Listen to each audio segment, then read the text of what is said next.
नमस्कार और बहुत बहुत स्वागत है आपका। आप देख रहे हैं बाजार अगले हफ्ते और आपके साथ मैं हूं विपिन भट्ट। तो लेकर हाजिर हैं आपका शो जहां पर बाकी के दिन हम बात करते हैं कल के बाजार की, लेकिन अब आज बाजार का आखिरी कारोबारी दिन था और अब अगले हफ्ते ही बाजार खुलेंगे 2 दिन की छुट्टी के बाद। तो अगला हफ्ता कैसा रहने वाला है और बाजार में आपको क्या स्ट्रेटेजी लेकर चलनी है, कौन सी जगह निवेश के मौके बनेंगे, कहां आपको बच के रहना है। देखिए, अभी वैसे भी बाजार में काफ़ी अनिश्चितता भरा माहौल है, काफ़ी अनसर्टेनिटी है, काफ़ी वॉलेटिलिटी है। तो ऐसे में बाजार के अगले हफ्ते की तैयारी बड़ी इंपॉर्टेंट हो जाती है। तो आज इसी पर बातचीत करेंगे और ये सारी बातचीत करने के लिए हमारे साथ हैं इक्विनॉक्स रिसर्च के एडवाइज़र पंकज रांदड़ साहब। पंकज जी, बहुत बहुत स्वागत है आपका बाजार अगले हफ्ते में। तो पंकज जी के साथ हम बातचीत करेंगे और इनफैक्ट आपके सवालों के जवाब भी लेंगे, ना सिर्फ स्ट्रैटेजी बल्कि आपके सवालों के जवाब भी। लेकिन उससे पहले अब क्योंकि पूरा हफ्ता खत्म हुआ है तो ज़रा एक नज़र मार लेते हैं कि क्या कुछ रहा, किस तरह के नंबर्स रहे, आज का बाजार कैसा रहा। तो जून सीरीज़ के पहले दिन, आज सीरीज़ का पहला दिन था, बाजार में हमने देखा कि एक दायरे में कारोबार हुआ। निफ्टी सेंसेक्स दोनों गिरावट के साथ ही बंद हुए। सेंसेक्स 182 पॉइंट्स गिरा, 81,451 यानी 81,451 पे बंद हुआ।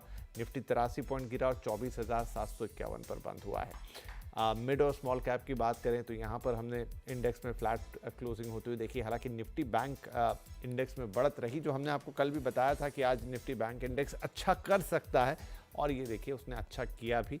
तो यहाँ पर 200 पॉइंट से ज़्यादा की रैली दिखी। आज सबसे ज़्यादा तेज़ी जो थी वो पीएसयू बैंक शेयरों में रही। ये बात भी कल निकल कर आई थी जब हम आपसे इसी कार्यक्रम में बात कर रहे थे, यानी कि कल का बाजार में, कि निफ्टी बैंक अच्छा कर सकता है। उसमें खासतौर पे पीएसयू बैंक की परफॉर्मेंस पर नज़र रखनी होगी और आज पीएसयू बैंक्स ने ऑलमोस्ट 3% के गेंस यहाँ पर दिखाए हैं। इधर पीएसयू बैंक इंडेक्स, जैसा मैंने कहा, करीब 3% की बढ़त पर बंद हुआ। तो वहीं मेटल, पीएसई, आईटी शेयरों पर थोड़ा प्रेशर दिखा। ऑटो, तेल, गैस, एफएमसीजी शेयरों पर भी आज दबाव ही रहा। तो ये तो था नई सीरीज का पहला दिन। अब एफआईआईज और डीआईआईज ने क्या किया है तो जरा उनका आइडिया ले लेते हैं। आज के दिन में एफआईआईज ने बिकवाली की कुल मिलाकर 6,500 करोड़ के आसपास की और डीआईआईज की खरीदारी रही 9,000 करोड़ रुपए से ज़्यादा की। तो ये बड़े निवेशकों के आज के सौदे रहे हैं। अब अगले हफ्ते के, अच्छा ज़रा ये नंबर्स भी देख लेते हैं। तो ये 29 मई तक का डेटा है एफआईआईज की खरीदारी का। इसमें मतलब आज का दिन जो है वो इंक्लूड नहीं है। 18,000 करोड़ से ज़्यादा की खरीदारी एफआईआईज कर चुके हैं। इसके अलावा अगर हम देखें कि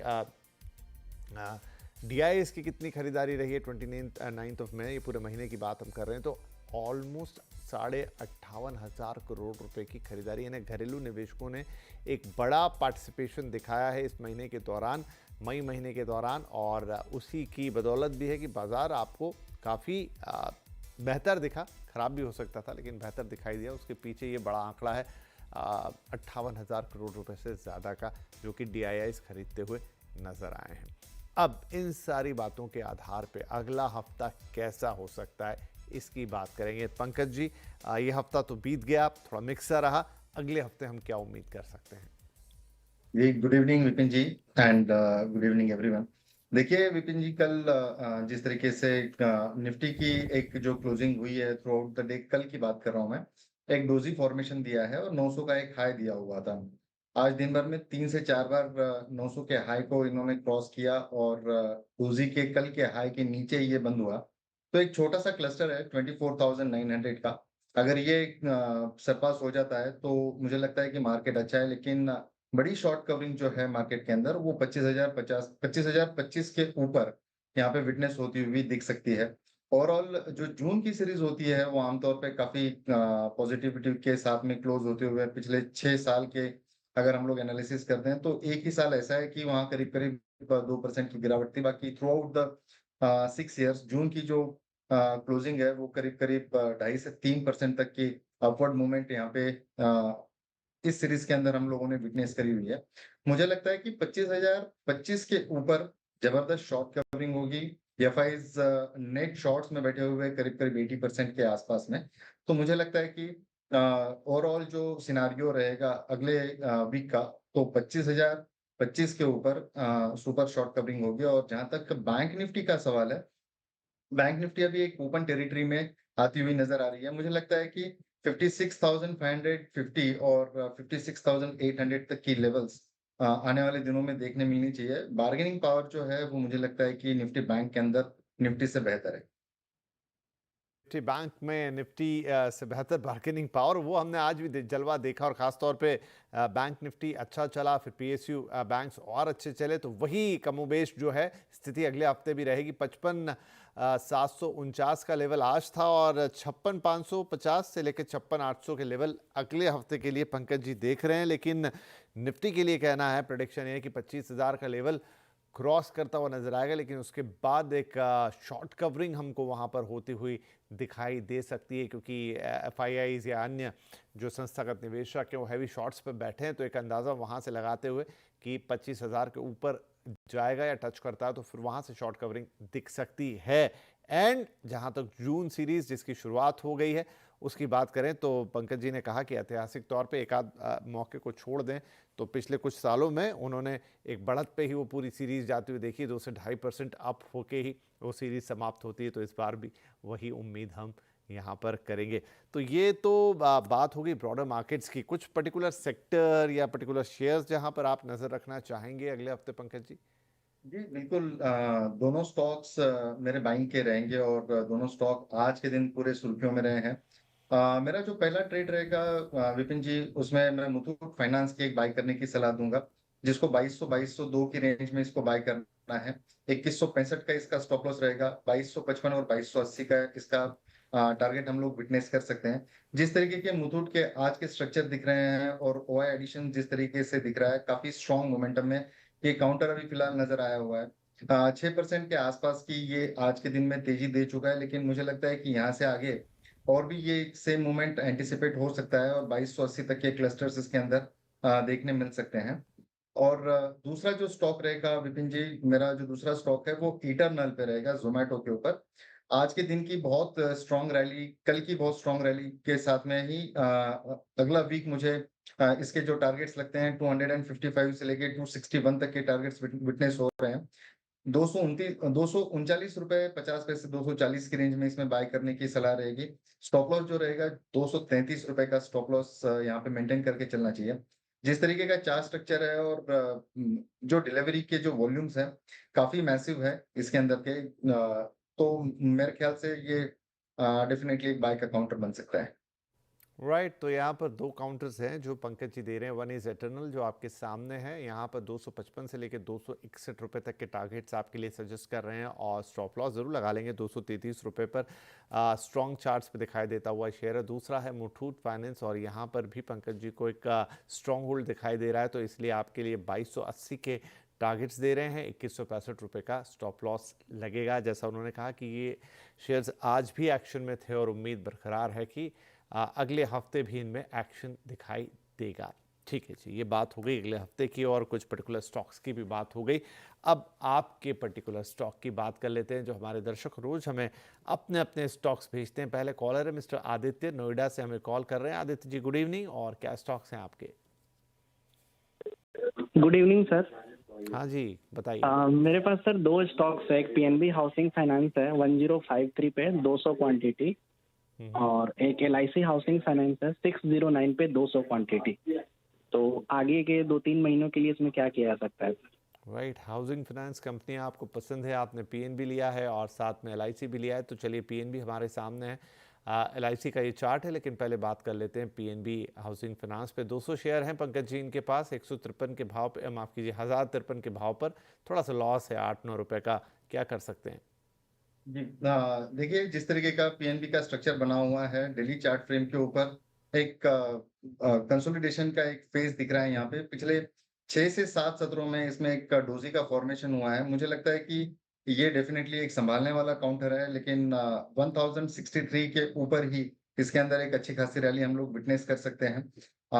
इसको स्ट्रिक्टली स्टॉप लॉस रखना होगा यहाँ पे 1020 रुपए का, और ये काउंटर को होल्ड करने की सलाह रहेगी। मुझे लगता है कि 1063 के ऊपर इस काउंटर के अंदर एक अच्छी खासी तेजी हम लोग विटनेस कर सकते हैं। 1100 तक के टारगेट नेक्स्ट वीक में हम लोग विटनेस कर सकते हैं इसमें। जी, तो बजाज हाउसिंग, माफ़ कीजिए पीएनबी हाउसिंग फाइनेंस को 1023 का आप स्टॉप लॉस ले लेंगे, और 1063 ये अगर पास करता है तो फिर आपको 1100 रुपये तक की रैली देखने को मिलेगी। तो स्टॉप लॉस ठीक है 120 1020 1023, लेकिन 1063 ये लेवल काफ़ी अहम होंगे। इसको क्रॉस किया तो फिर वो 1100 जो आपको टारगेट के तौर पे नज़र आ रहा है वो होता हुआ दिखाई देगा। दूसरा था इनका सर LIC हाउसिंग फाइनेंस, उसमें क्या सलाह होगी? सर LIC के अंदर एक अच्छा खासा मोमेंटम जो क्लोजिंग में हम लोगों ने विटनेस किया हुआ है, काफी स्ट्रॉन्ग मोमेंटम यहाँ पे देखने मिला है। पिछले 3 दिनों से इसके वॉल्यूम के अंदर भी काफी स्ट्रॉन्ग इजाफा हम लोग विटनेस कर रहे हैं यहाँ पे। मुझे लगता है कि इसको होल्ड करने की सलाह रहेगी यहाँ पे, और टारगेट जो रहेगा वो करीब करीब 620 रुपए तक के आने वाले दिनों में देखने मिल सकते हैं। 5 से 6% तक की एक तेजी अगले हफ्ते में यहाँ पे विटनेस हो सकती है। ओके जी, तो यहाँ पर भी एक अच्छा मोमेंटम दिखाई दे रहा है। LIC हाउसिंग फाइनेंस में आज भी अच्छा था, तो अभी इसको भी आप होल्ड कीजिएगा। आगे ये 600 को क्रॉस करता हुआ नजर आएगा और एक अच्छा मोमेंटम दिखाएगा। टारगेट 620 के यहाँ पर दे रहे हैं पंकज जी। तो चलिए, दोनों हाउसिंग फाइनेंस शेयर हो गए। अब आगे बढ़ते हैं। हमारे अगले कॉलर हैं मिस्टर अशोक कुमार, चंडीगढ़ से आप हमें कॉल कर रहे हैं। अशोक जी, क्या शेयर्स हैं आपके पास? हाँ, गुड इवनिंग सर। मेरे पास 2 शेयर्स हैं। एक स्पंदना स्फूर्ति है NBFC 400 के रेट पे 2000 शेयर है सर, और एक ऑर्किड फार्मा है eight the rate of 800 1500 share. ठीक है, तो ऑर्चिड फार्मा को हम पहले लेते हैं। स्क्रीन पे आ चुका है। 800 शेयर है, 1500 के, माफ़ कीजिए 1500 शेयर है 800 के भाव पर, और 171 रुपये से ज़्यादा का लॉस है हर शेयर पर। तो यहाँ थोड़ी चिंता की बात। ऑर्चिड फार्मा में सर क्या सलाह दे सकते हैं इन्हें? सर डेफिनेटली एक चिंता की बात ही है।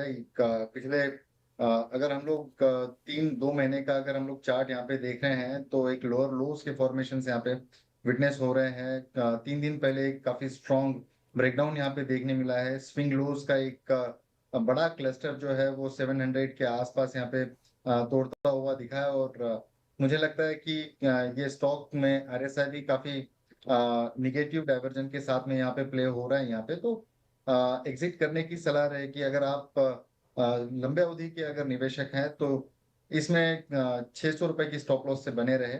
अगर आप ट्रेडिंग के लिहाज से अगर इसको लिए हैं तो मेरे ख्याल से इसमें एग्जिट लेना ज्यादा बेहतर है। चलिए जी, अब तो ऑर्चिड फार्मा में फिलहाल मजबूती के संकेत नहीं। अगर आपने हाल फिलहाल के लिए ही ये शेयर लिया था तो फिर एग्जिट की सलाह है। लंबा कुछ नज़रिया देख के अगर आपने लिया था सर तो फिर 600 का स्टॉप लॉस लगाएं और थोड़ा बने रहें, वक्त वक्त पे सलाह लेते रहें। दूसरा आपने वंदना बोला था, क्या शेयर था? हाँ जी, स्पंदना, माफ़ कीजिएगा। हाँ सर, उस पर क्या राय दे सकते हैं इन्हें? जी सर, देखिए ये काफी टिपिकली एक रेंज में है। बेहद कंसोलिडेशन में ये ट्रेड कर रहा है। 289 के आसपास चल रहा है। मुझे लगता है कि ये 320 के ऊपर ही इसका एक स्विंग है यहाँ पे बनेगा, और जो खरीदारी की जो सलाह रहेगी वो 320 के ऊपर रहेगी। अगर आप संभाल रहे हैं इसको तो थोड़ा सा क्रिटिकल स्टॉप लॉस जो है वो थोड़ा नीचे नजर आ रहा है। यहाँ पे 255 के आसपास इसका रॉक बॉटम समझ में आ रहा है। तो मेरे ख्याल से अगर इतना आपके पास में वेटिंग पीरियड है तो 255 की स्टॉप लॉस के इसको होल्ड करें, और 320 के ऊपर मुझे लगता है कि ये 360 रुपए तक जाने के लिए रेडी है। ये स्टॉक काफी नेचर में वाइल्ड है, इसकी मूव जो है काफी वाइल्ड रहती है, तो इसको होल्ड करने की सलाह रहेगी। राइट, तो स्पंदना स्फूर्ति में कब स्फूर्ति आएगी तो ये 255 पे स्टॉप लॉस लगाएं, और ये अगर 300 के ऊपर निकला यहाँ तो 320 और आगे के टारगेट्स दिखा सकता है। तो फिलहाल 255 के स्टॉप लॉस के साथ होल्ड करने की सलाह है। राइट, चलिए आगे बढ़ जाते हैं। अगले कॉलर है हमारे मिस्टर राजेश जैन, बीकानेर से कॉल कर रहे हैं। राजेश जी, स्वागत है। शेयर्स बताइए प्लीज।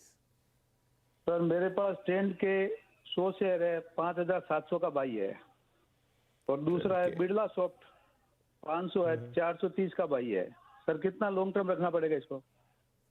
जी, तो ट्रेंड का आपका शेयर आपको 56 रुपये 50 पैसे का नुकसान कर रहा है हर शेयर पे। 5700 का आपका भाव है। हालांकि शायद मैनेजेबल होगा आगे पीछे चलते हुए, लेकिन पंकज जी से पूछेंगे कि कितना वक्त लगेगा।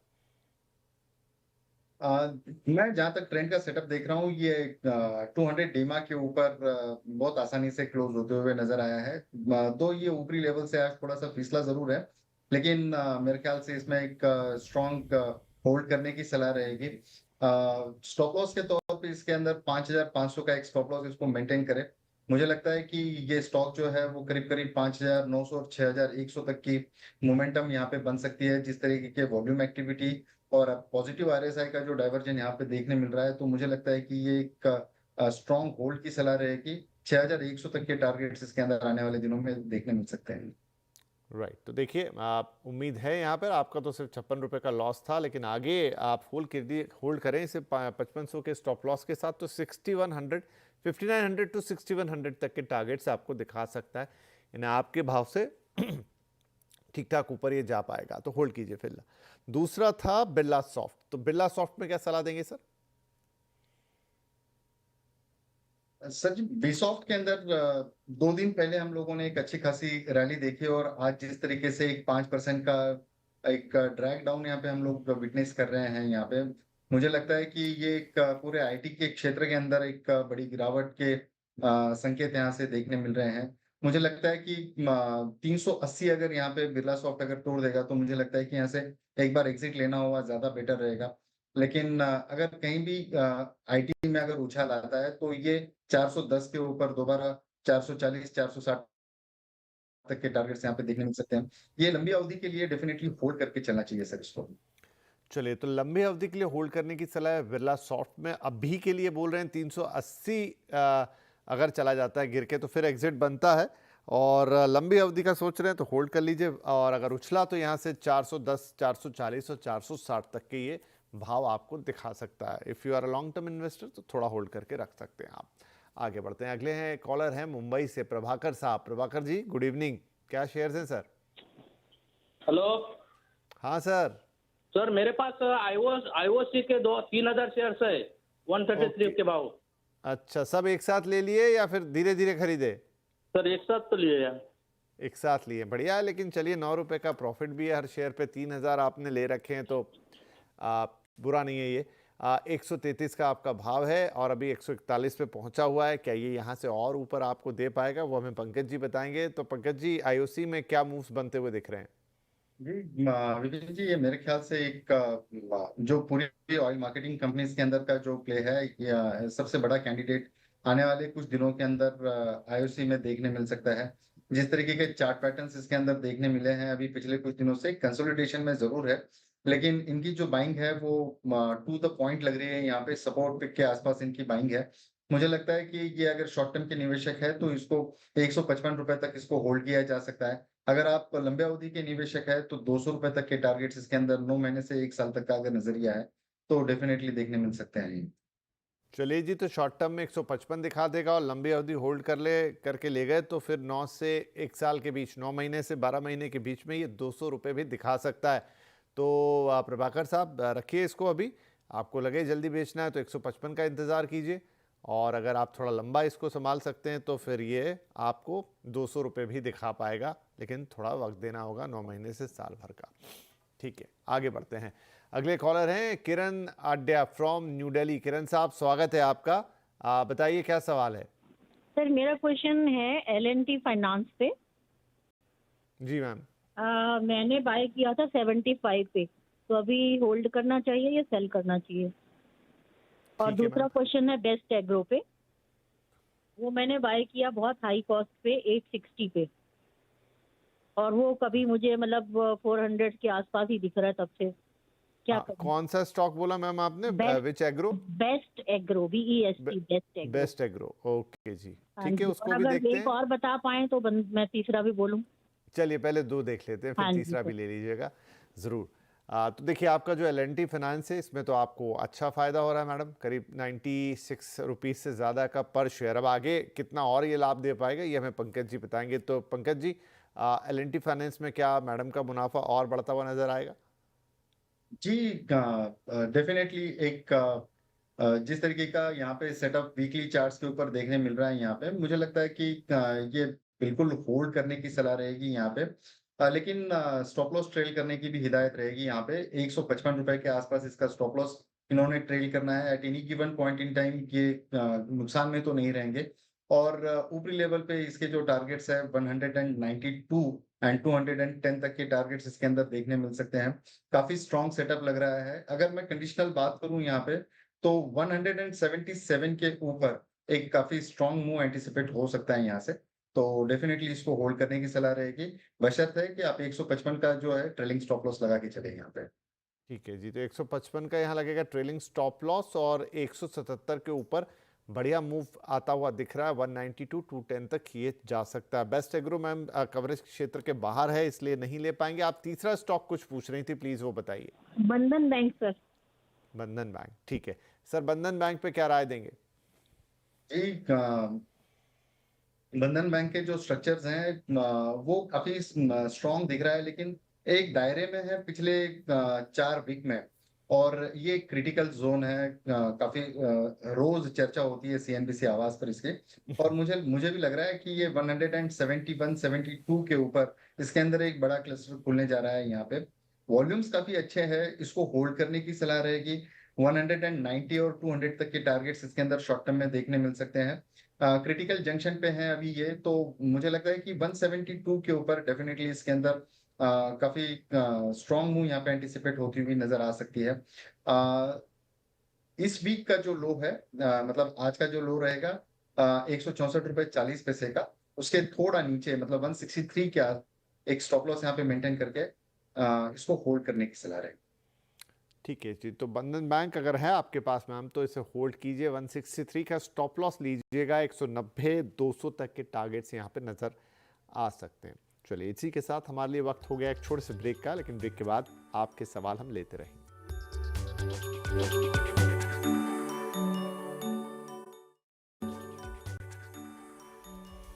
Welcome back. आप देख रहे हैं बाजार अगले हफ्ते, और हम अगले हफ्ते की आपकी तैयारी करा चुके हैं और अब आपके सवालों के जवाब दे रहे हैं। पंकज जी हमारे साथ हैं और हमारे अगले कॉलर भी आ गए अब हमारे पास, विनोद कुमार जी फ्रॉम गाजियाबाद। विनोद जी, स्वागत है आपका। क्या सवाल पूछेंगे sir? Sir good evening sir.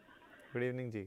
Sir मेरे पास सर केईसी इंटरनेशनल के 330 शेयर हैं sir, at the rate of 1200 रुपये जी, और ठीक घाटा भी है 367 का। कोई बात नहीं, लॉस। हाँ sir, got your point. Loss होता रहता है, लेकिन अब देखते हैं कि इसके लिए बेस्ट ऑप्शन क्या हो सकता है। तो पंकज जी, क्या कर सकते हैं केईसी इंटरनेशनल में? तो देखिए, चार्ट स्ट्रक्चर अभी कुछ सुधरते हुए नजर आया है यहाँ पे, और आज दिन में थोड़ी गिरावट यहाँ पे विटनेस हुई है। 200 डीमा के नीचे ये थोड़ा सा ट्रेड जरूर कर रहा है। मुझे लगता है कि वॉल्यूम्स ये हैं कि इसके कंसर्न्स बड़े हैं यहाँ पे। वॉल्यूम्स के किसी दिन बड़ा उछाल आ जाता है, उसी दिन भी सेलिंग हो रही है यहाँ पे। स्ट्रिक्ट स्टॉप लॉस यहाँ पे मेंटेन करना होगा 810 का। मुझे लगता है अगर 810 के नीचे अगर स्लिप होता है तो ये दोबारा 760 और 680 तक की लेवल्स यहाँ पे देखने मिल सकती है। अपसाइड जो है ये थोड़ी सी लिमिटेड लगती है। मुझे लगता है कि यहाँ से 880 920 तक की एक स्ट्रॉन्ग अपसाइड अगर कहीं आती है तो वो एक रेजिस्टेंस रहेगा, और वहां से दोबारा सेलिंग के मौके देखने मिलेंगे यहाँ पे। 810 का एक स्ट्रिक्ट स्टॉप लॉस यहाँ पे मेंटेन करके चले। चलिए, तो 810 का एक स्ट्रिक्ट स्टॉप लॉस लगाएं। आगे 880 900 तक के भी स्तर देख सकता है, लेकिन इधर 760 680 तक फिसल भी सकता है। तो साइडवेज दोनों तरफ ये इसमें मूवमेंट हो सकती है, लेकिन फिलहाल 810 का स्टॉप लॉस लगा के इसको होल्ड कीजिए अगर आपने ले रखा है। ठीक है जी, आगे बढ़ते हैं। हमारे अगले कॉलर हैं नरेंद्र पांडे साहब, जयपुर से हमें कॉल कर रहे हैं। नरेंद्र जी, स्वागत है आपका। क्या सवाल पूछेंगे सर? सर नमस्कार, जय श्री राम। जय श्री राम जी, नमस्कार, बताइए। मैं ये मेरे पास एचयूएल के 15 शेयर हैं 4590 के, और शक्ति पंप है 1100 रुपए की रेट से 50 शेयर। हाँ, आप एचएल की बात कर रहे हैं, राइट? हाँ, एचयूएल, हिंदुस्तान एरोनॉटिक्स। नहीं, हाँ, हिंदुस्तान एरोनॉटिक्स। ओके जी, 45 शेयर 4590 के भाव पर, और 384। ठीक है जी, बढ़िया प्रॉफिट है आपको हर शेयर पर। अब यहाँ पर इस समय तो डिफेंस की थीम चमकी हुई है, लेकिन आगे कैसा करेगा शेयर हमें बताएंगे पंकज जी। पंकज जी तो हैं ये ठीक ठाक प्रॉफिट में हैं, 384 पर शेयर इनको प्रॉफिट है। क्या कर सकते हैं आगे? जी, रिसेंट इसके हाईज जो देखने हम लोगों को मिले हैं यहाँ पे 5150 160 की रेंज यहाँ पे देखने मिली है। ये काउंटर को डेफिनेटली होल्ड करने की सलाह रहेगी यहाँ पे। इसके अंदर जिस तरीके के मूव्स आते हैं, काफी बड़े बड़े मूव्स आते हैं, 5-5% तक की मूव्स एक एक दिन में हम इसके अंदर विटनेस करते हैं यहाँ पे। तो मुझे लगता है कि एक 4700 रुपए तक का एक standard stop loss daily time frame के ऊपर जब भी क्लोज करेगा, तब हम लोग इसके अंदर एग्जिट करने की सलाह देंगे, वो भी टेक्निकली। अगर आप निवेशक है, ट्रेडिंग के लिहाज से नहीं लिया हुआ है, 6-8 महीने का यहाँ पे होराइजन है यहाँ पे, तो डेफिनेटली इसको होल्ड करके चले। 5300, 5800 ऐसे 2 टारगेट्स यहाँ पे नजर आ रहे हैं। स्ट्रॉन्ग होल्ड करने की सलाह रहेगी यहाँ पे। चलिए जी, स्ट्रॉन्ग होल्ड कीजिए। अभी हिंदुस्तान एरोनॉटिक्स को और ऊपर उड़ना है। 5300 तक के इसके टारगेट्स यहाँ पर नज़र आ रहे हैं। तो फिलहाल तो हिंदुस्तान एरोनॉटिक्स को होल्ड कीजिए और आपको ऑलरेडी इस पर एक अच्छा मुनाफा था, वो आगे आपका और बढ़ता हुआ नज़र आएगा। तो शुभकामनाएं हैं। और इसी के साथ हमारे लिए वक्त हो गया है कि अब हम इजाज़त लें। पंकज जी, जाने से पहले कोई डिस्क्लेमर्स? नहीं सर, कोई डिस्क्लेमर नहीं है। जो भी डिस्क्लेमर है वो समय पे मैं देता हूँ, तो आज कोई डिस्क्लेमर नहीं है। ओके सर, तो बहुत बहुत धन्यवाद। आपने वक्त निकाला, हमारे दर्शकों के सवालों के जवाब दिए और अगले हफ्ते के लिए उनकी तैयारी भी करवाई। और आपके लिए भी ये सप्ताहांत तो बहुत शानदार बीते, ये हमारी शुभकामना। Happy weekend. और सभी दर्शकों को भी हम हैप्पी वीकेंड कहेंगे, लेकिन अगले हफ्ते की तैयारी को मत भूलिएगा। जो बातें आज यहाँ बताई हैं ज़रूर ध्यान में रखिएगा। और ये एपिसोड आप हमारे सोशल मीडिया प्लेटफॉर्म पे तो ऑलवेज देख ही सकते हैं। कोई बात अगर सुननी है दोबारा जाके ज़रूर सुन लें और फिर अगले हफ्ते के लिए अच्छी तैयारी करें। तो इसी के साथ आपको भी हैप्पी वीकेंड। मुलाकात होगी अगले हफ्ते, तब तक के लिए नमस्कार।